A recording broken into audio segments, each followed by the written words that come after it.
Hello friends, welcome to my YouTube channel. My name is Harjeet Kaur. हम discuss कर रहे थे मॉडर्न हिस्ट्री, जिसमें हमारा टॉपिक चल रहा था इंडियन नेशनल मूवमेंट। तो इंडियन नेशनल मूवमेंट के अंदर आज हम शुरू करेंगे कैबिनेट मिशन से। कैबिनेट मिशन कब आया था? कैबिनेट मिशन आया था 1946 के अंदर। तो उस टाइम पे जो ब्रिटेन के सीएम थे, ब्रिटेन के सीएम कौन थे? क्लेमेंट एटली। तो जो एटली की गवर्नमेंट थी, उन्होंने फरवरी 1946 के अंदर ये डिसाइड करा था कि हम इंडिया के अंदर एक हाई पावर्ड मिशन भेजेंगे। तो वो जो मिशन इन्होंने इंडिया के अंदर भेजा था, तो उसमें इन्होंने ब्रिटिश कैबिनेट के 3 मेंबर्स भेजे थे। अब ब्रिटिश कैबिनेट के मेंबर्स थे, तो इसीलिए इसका नाम पड़ गया कैबिनेट मिशन। अब ये जो 3 ब्रिटिश कैबिनेट मेंबर्स इंडिया आए थे, ये जो मिशन उन्होंने भेजा था, इसमें जो 3 कैबिनेट मेंबर्स आए थे, उनका नाम क्या था? उनका नाम था पैट्रिक लॉरेंस थे, दूसरे थे स्टैफोर्ड क्रिप्स और तीसरे थे एबी अलेक्जेंडर। अब ये जो 3 इन्होंने कैबिनेट मेंबर्स भेजे थे, क्यों भेजे थे? ये इन्होंने भेजे थे इंडिया में पीसफुली पावर्स ट्रांसफर करने के लिए। अब यहाँ पे हम फ्रीडम की ओर जा रहे हैं, राइट। तो यहाँ पे अब फ्रीडम मिलेगी, तो उससे ऐसे तो नहीं है कि ये एकदम से छोड़कर चले जाएंगे, क्योंकि पूरा का पूरा जो इंडिया का एडमिनिस्ट्रेशन है, वो कौन देख रहा है? ब्रिटेन देख रहे हैं, ब्रिटिश गवर्नमेंट देख रही है। तो यहाँ पे जब एडमिनिस्ट्रेशन को छोड़कर जाएंगे, तो जो पावर्स हैं वो इंडिया को ट्रांसफर करने के बाद ही जाएंगे ना, इंडिया को छोड़कर। तो ये जो कैबिनेट मिशन था, इसमें इन्होंने जो 3 मेंबर्स भेजे थे, ये किस लिए भेजे थे? इंडिया के लिए निगोशिएशन करने के लिए और पीसफुली इंडिया को पावर्स ट्रांसफर करने के लिए ये मिशन इंडिया में भेजा गया था। बेसिकली पावर्स ट्रांसफर करने के लिए था। लेकिन यहाँ पे अगेन जो कैबिनेट मिशन था, ये फेल हो गया था। क्यों हुआ था? अब देखो, पहली बात तो जो कैबिनेट मिशन आया था, उसका मेन जो था एम था, वो क्या था कि यूनाइटेड एंड फ्रेंडली इंडिया बनाना। तो यहाँ पे जो पावर्स ट्रांसफर ये कर रहे थे, ये एक ही सेंटर को पावर्स ट्रांसफर कर रहे थे। लेकिन यहाँ पे एक मुद्दा और चल रहा था इंडिया के अंदर उस टाइम पे, कि हमें 2 स्टेट्स बनानी है, एक इंडिया और दूसरी पाकिस्तान। क्योंकि जो मुस्लिम लीग थी, उनकी डिमांड थी पाकिस्तान की।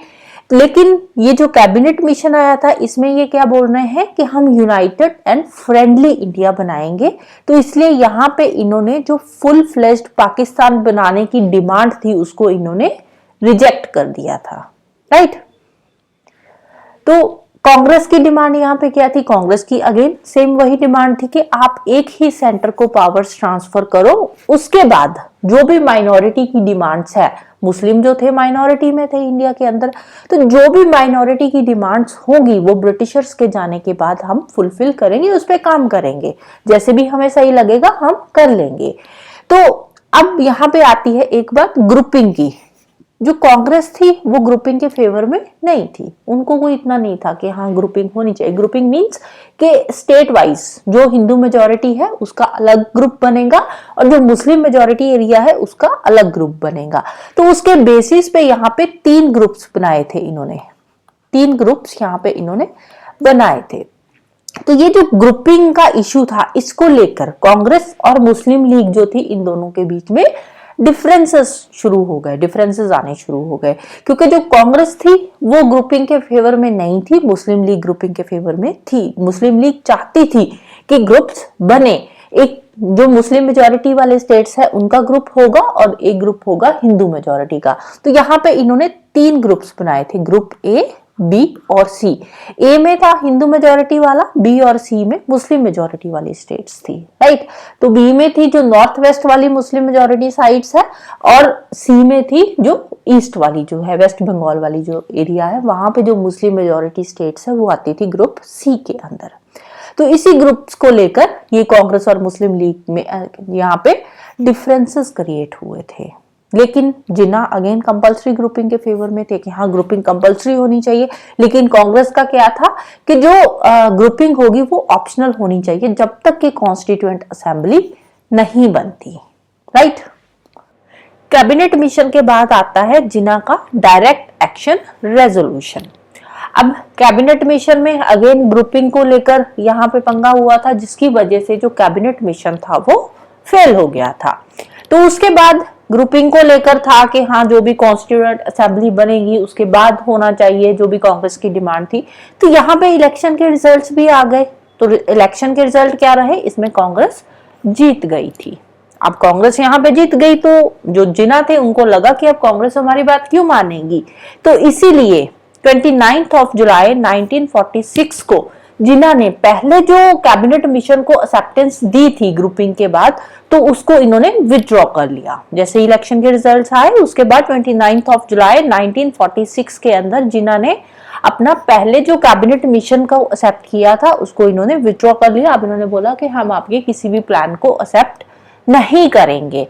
तो 16 अगस्त 1946 की इन्होंने डेट फिक्स करी थी। ये वाली डेट थोड़ा ध्यान में रख लेना, 16 अगस्त 1946।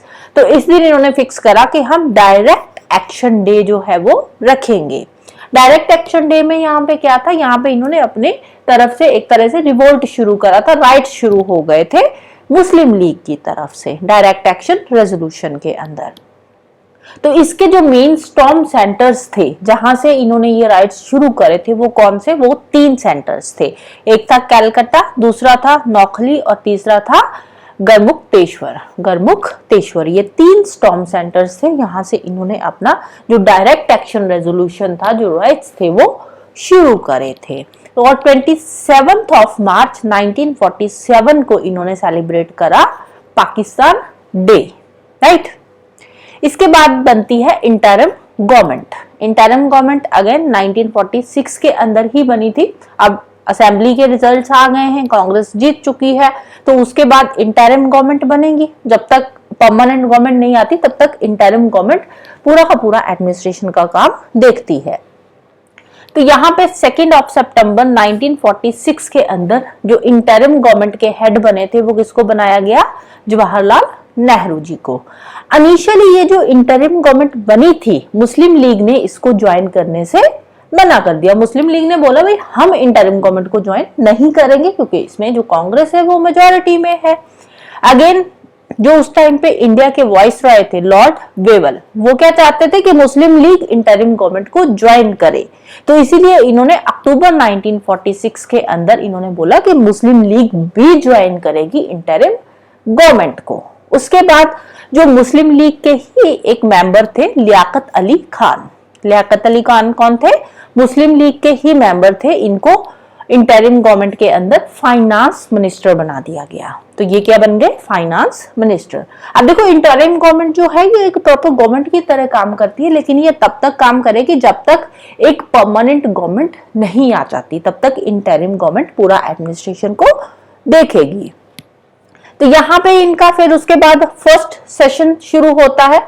अब इनका जो फर्स्ट सेशन हुआ था वो कब हुआ था, वो हुआ था 9 दिसंबर 1946 के अंदर। ये जो कॉन्स्टिट्यूएंट असेंबली बनी थी, इस असेंबली का पहला सेशन शुरू हुआ था। और ये जो पहला सेशन था इसमें प्रेसिडेंट कौन थे, डॉक्टर राजेंद्र प्रसाद, ये प्रेसिडेंट इलेक्ट हुए थे। लेकिन जो कॉन्स्टिट्यूएंट असेंबली का पहला सेशन था उसी को ही मुस्लिम लीग ने अटेंड नहीं किया था, राइट। इसके बाद फिर आती है एटली की स्टेटमेंट। क्लेमेंट एटली की स्टेटमेंट आती है, कब आती है, 20 फरवरी 1946 के अंदर। तो यहां पे ये एक डेडलाइन फिक्स कर देते हैं। क्या बोलते हैं ये बोल रहे हैं कि 30 जून 1948 के अंदर हम इंडिया को पूरी की पूरी पावर्स जो है वो ट्रांसफर कर देंगे, right. Even if the Indian politicians had not agreed by that time on the constitution। अब देखो तब तक अभी तक हमारा कॉन्स्टिट्यूशन नहीं बना है, लेकिन ये बोल रहे हैं कि हम आपको पावर्स ट्रांसफर करके चले जाएंगे, उसके बाद अब अपना कॉन्स्टिट्यूशन जो भी है वो बनाते रहना। तो यहाँ पे इन्होंने डेट फिक्स कर दी पावर्स को ट्रांसफर करने की, कि हम इंडिया को पूरा का पूरा जो एडमिनिस्ट्रेशन है वो सौंप देंगे 30 जून 1948 के अंदर। जितनी भी ब्रिटिश पावर है प्रिंसली स्टेट्स को लेकर, जो भी इनकी ऑब्लिगेशंस है, वो सारी की सारी अब ये कहां दे रहे हैं, इंडिया वालों को दे रहे हैं। तो यहाँ पे कोई सक्सेसर गवर्नमेंट अभी तक आई नहीं है, लेकिन स्टिल पावर्स ये ट्रांसफर कर रहे हैं। तो पहले लॉर्ड वेवल थे वाइसरॉय, उसके बाद लॉर्ड वेवल की जगह कौन आते हैं, लॉर्ड माउंटबेटन, राइट। तो लॉर्ड माउंटबेटन बाद में वाइसरॉय बन जाते हैं। अब यहाँ पे पावर्स तो ट्रांसफर कर रहे हैं, लेकिन यहाँ पे ये पार्टीशन की बात डायरेक्टली नहीं कर रहे कि इंडिया की पार्टीशन होगी नहीं होगी। तो ये जो पार्टीशन वर्ड था ना, जो पार्टीशन की बात थी कि हम पार्टीशन करेंगे या नहीं करेंगे, ये उस टाइम पे इम्प्लिसिट था, कहीं पे डायरेक्टली नहीं लिखा हुआ था, लेकिन इनडायरेक्टली वहां पे पार्टीशन की बात हो भी रही थी।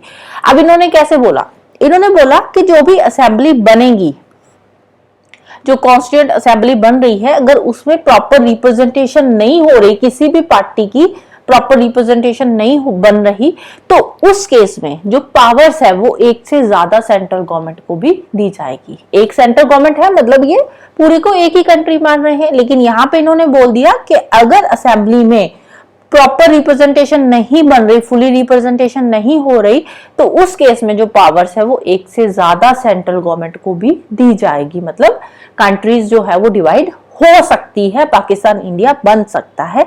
तो ये इन्होंने वर्ड जो बोला था, ये यहाँ पे इम्प्लिसिट था, डायरेक्ट नहीं बोला था। इम्प्लिसिटली इन्होंने ये बात बोली थी कि अगर रिप्रेजेंटेशन नहीं हो रही तो एक से ज्यादा सेंट्रल गवर्नमेंट बन सकती है, राइट?